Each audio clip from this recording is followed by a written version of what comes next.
funny. I mean, if you are not old enough to know this song, I've got a lot to teach you. All right, guys, I've wasted enough time. But I promise I'll bring it back to you at the end. I will bring it back to you at the end. How is everybody? We're here for another Ask Nat. I'm just going to check my connection of my microphone, although I'm not confident. I want to know how everyone's going. How's your day been? How's your night been, depending on where you are in the world? I am here to talk to you about how to use your period to understand your body better, and we're here for not a long time because tonight is the last night of book club. So if you haven't joined book club yet, don't worry, you'll have another chance to do that. Next round opens soon. Tonight's the last night of the current round. My mic sounds fine on Instagram, but it's not actually what I want because I want the recording Jimmy from Facebook, which is fine. I'm just going to quickly check that. Thank you for reminding me. I get sidetracked with things and then I get excited and it's all good. But I can multitask, so it's fine. With that in mind, I think last week at the end, when everyone gets really confident and I'm about to get off and say goodbye, everyone decides that they want to ask questions, which that's fine. But I think it's important that we ask the questions from the beginning. Just check my mic's working, so that's awesome. And so really to get the maximum impact out of that. But as always, every week I come on here, I talk to you about a topic, and then you need to stay tuned for what happens afterwards. Two things are going to happen tonight. I'm going to give you an amazing, actually it's not amazing, it's not revolutionary, it's just fact, but I'm going to give you a special little checklist of how to use your period to understand what your body is actually telling you. We're going to talk that through, so that's all good and easy. But also, hi everyone joining Instagram, but also I will give you some other really cool things if you hang around to the end. I want to invite you to not be shy, to share this if you know someone else might benefit to come and ask some questions. And, well, clearly like all humans, I have an ego and I like it when you press the love heart button. It helps my life, makes me feel validated. And yes, my love language is words of affirmation. But I think, like I said, at the end of last week, there were loads of questions about your periods. And I'm like, guys, your period is such a clue and a window to what your body is telling you. I've got all the love hearts on Instagram now. What your body is telling you each and every month, yet we dismiss it, or we just kind of go, oh, is it a coincidence? Maybe not. Maybe I should look into that a little bit more.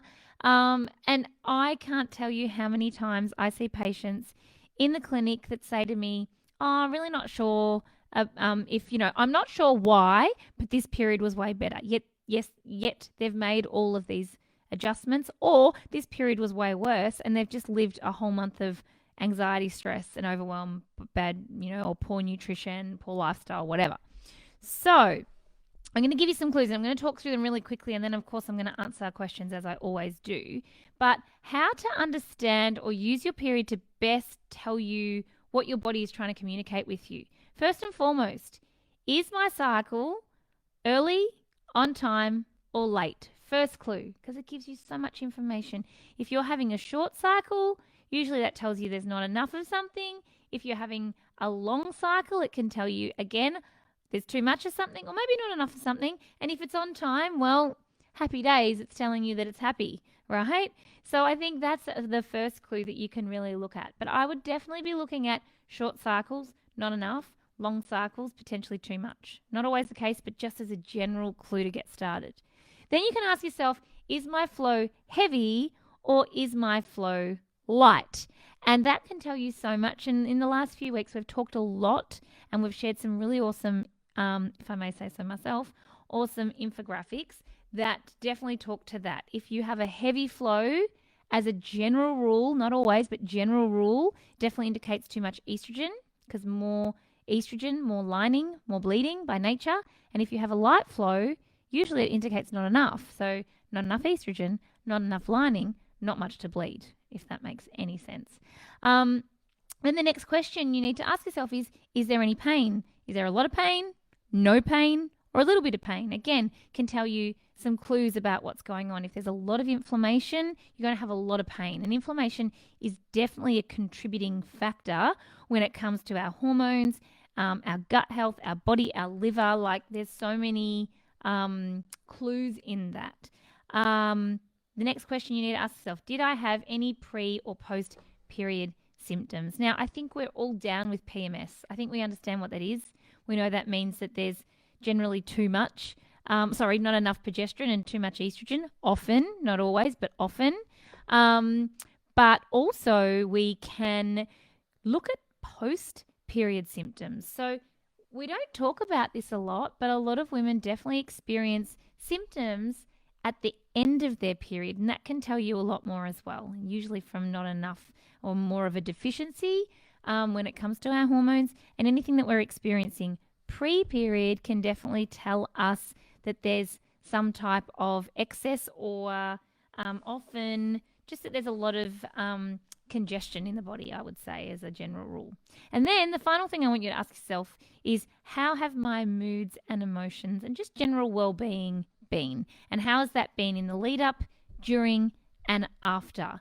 And guys, it's really normal to feel on the day of your period or even the day before, you might be a little bit more hungry, you might be a little bit more grumpy. You just want to go inward. You're supposed to be feeling like you need to actually just take it easy. It's not always the case, but it very often is. And there's nothing wrong with you if that's what's happening. If you think of the sheer nature of your period and everything that has to go on for that to happen, you can then have some appreciation that your body potentially is asking for a little bit of downtime. Like, I just need to tap out for a day or two. My hormones are they're like kind of like resetting at that point in time, and we get good to go again. So really honoring that, listening to that, respecting that, and giving yourself space is a game changer, because we live in a world that has taught us to push on through. Doesn't matter what phase of your cycle that you're in, we're taught to just keep on going. And I don't necessarily think that's the best thing we can do to be respecting ourselves, but also be understanding ourselves, because we've already discussed this.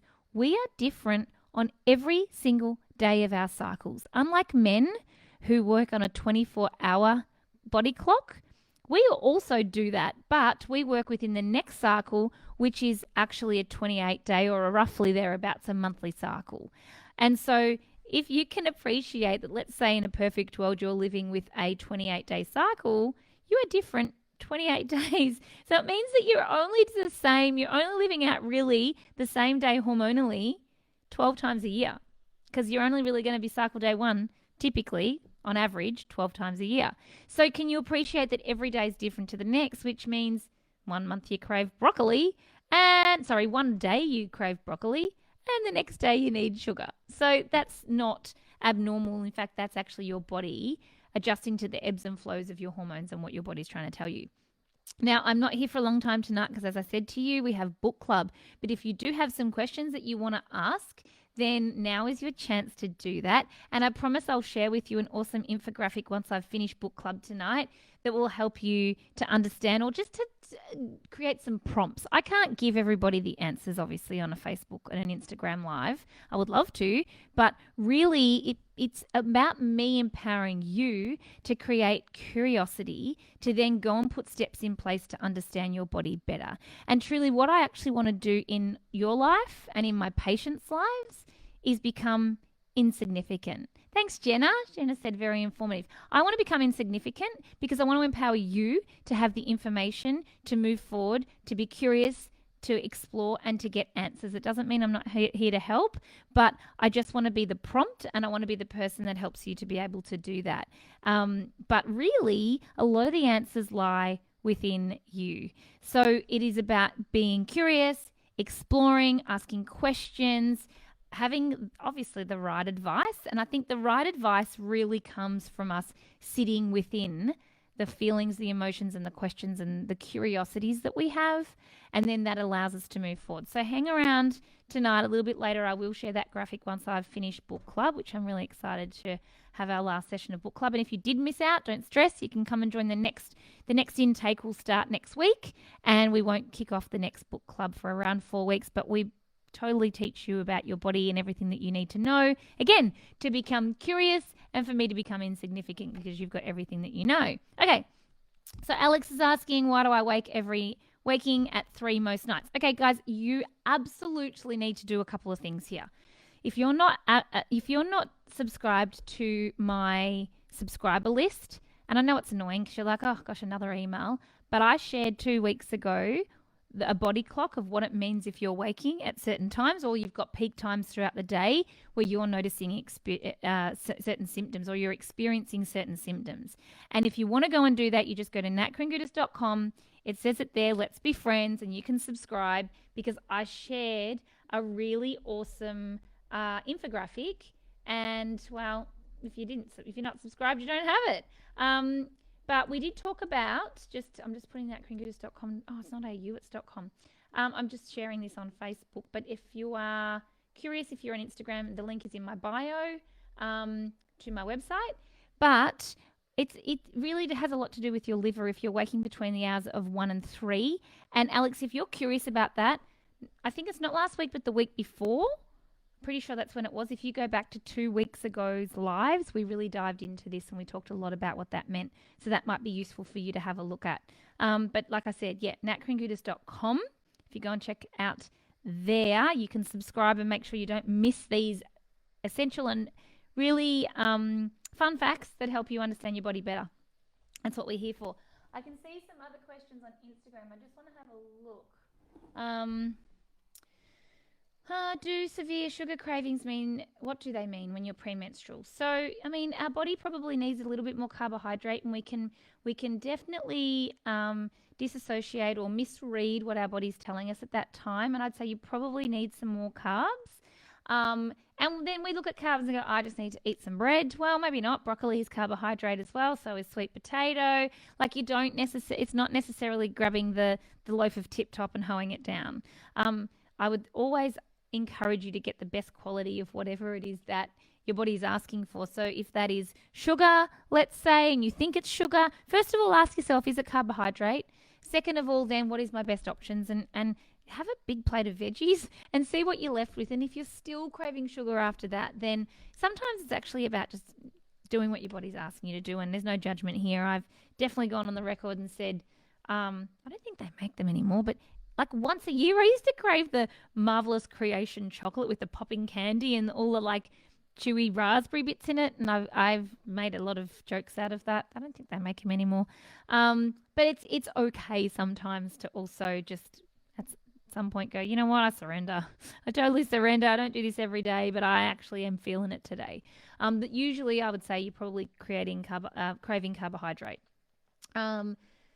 Curious about those who have pre or post ovulation syndrome. So we've talked a lot about ovulation syndromes over the last few weeks, but definitely look into your estrogen levels. And if you go onto my website, natkringoudis.com, and you type into the search function ovulation or ovulation symptoms, you'll get a whole lot of information that comes up when you do that. The funny thing about that also is, guys, if you're watching a replay of this or you've just got something that you're curious about, I definitely invite you to go over and check out natkringoudis.com, use the search function, type it in, and you will have information come up. I was talking to someone just yesterday and they were saying how much information is actually sitting there. And I'm like, yes, because I've written about it, put it there. I want you to be curious. I want you to have information. I want it to be truthful and safe. And I'm never going to share anything that is questionable or problematic in an online platform. So, you know, I'm not seeing you face to face. So how can I give you safe tips and tools that you can use to move forward today when you decide that it's time to do something better or different? And then I would say you implement these tips and tricks and tools. And if you find over several cycles that you aren't feeling any different, then you definitely need to go and get somebody to look into why. But I'll give you the basics. I'll give you the everyday stuff. I call it the everyday principle. The things that you need to do every day that actually amount or equate to something that's going to create a variable so that you can actually change and things can get better. Just want to see if there's any more questions here on Instagram. Oh, no more. We're very quiet tonight. Very informative. We're very, very quiet tonight, aren't we? We've only got a couple more minutes anyway. So, guys, I wanted to share one more thing with you. If you're really curious about your cycle and what it's telling you, I definitely want to invite you to go and check out my masterclass debunking ovulation. So it's just literally debunkingovulation.com. But it will tell you how to understand your cycle no matter what. no matter if it's short, if it's long, if you've got a short follicular phase, a short luteal phase, if you've got PCOS, if it's all over the place, it helps you to use that as your superpower and as clues to understand what's actually going on. You can use this to map out your cycle for fertility awareness. Technically not allowed to call that pregnancy prevention, but if you're wise enough to work out how to map out when you're fertile and when you're not, you don't have to be a rocket scientist to work out you avoid or you use barrier methods on the days that you are fertile. And then you have other days where you don't have to worry about that because you're not actually fertile at all. Equally, you might want to use that to help with conception. And I can't tell you how many people that I coach through their cycle for conception to help them to understand and to pinpoint ovulation and to make sure that they're actually having sex at the right time to result in a baby. I cannot tell you. It blows my mind that we still don't understand this stuff, and it's through no fault of your own. If you've never been taught it, you've never been taught it. But it's literally a basic 101. So debunkingovulation.com is the masterclass that's going to help you with that. And if you want to use the code debunking, that will get you 30% off. So you definitely want to go and do that today if you are not yet understanding or sure of your cycle. Can you have PCOS if you have no cysts? So PCOS is not cysts, it's follicles that are sitting on the ovary. It's not your fault if you're thinking that you've got cysts sitting on your ovaries because the name indicates polycystic ovarian syndrome, but it's actually multiple follicles that you have sitting on your ovaries, not ovarian cysts. They are two different things. So you can have PCOS and not have cysts because the nature of cysts are very different to follicles. Tips for hormonal acne besides a paper bag. Go and type in acne on my website and take a look and try and work out why. Can I also tell you, in my book, which I've got here because we've got book club, I have a whole massive section on acne and skin. I'm just going to try and find it, which helps you understand why you have acne and the location of your acne and what that actually tells you in terms of how to treat it. So that might be something that's really useful, and I'm not going to be able to find it now because I'm under pressure. But, oh, no, that's not it. But you definitely want to go and check that out. So my book, Beautiful You, is available in all good bookstores and on my website. But there's definitely a whole lot of information about skin conditions and acne in there to help you. You've got to identify why it's happening because otherwise you can't treat it. And then you need to look at also the location of where it is. That will help you dive even deeper to be more specific in how to treat it, and then also how to treat it. So you need to put all those three pieces of the puzzle together to really make some inroads. One last question. The time I get my period twice a month, I saw a GP women's health specialist. She told me my body is removing excess blood. My thyroid levels tested and are normal. No.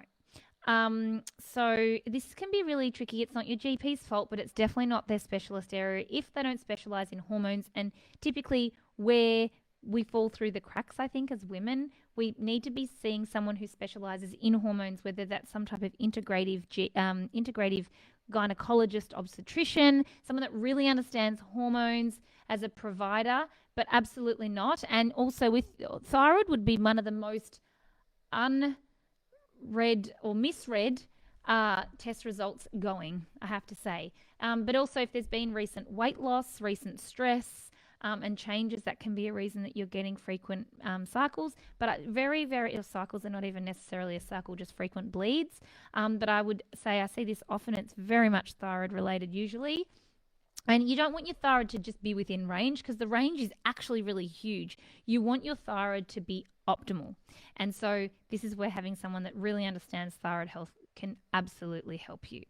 Okay, guys. Sorry that there's more questions and we haven't got through all of them tonight, but the good news is I will be back here next Wednesday night, and I won't be time restricted next Wednesday night because book club will be done. So with that in mind, I've given you so many things. Don't forget debunkingovulation.com if you want to understand your cycle, and using the code debunking will get you 30% off.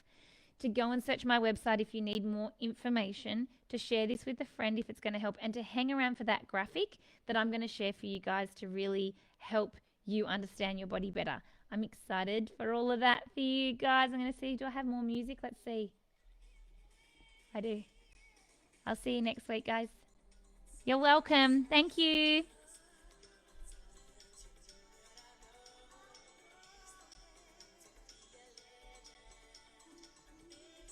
Do, do, do.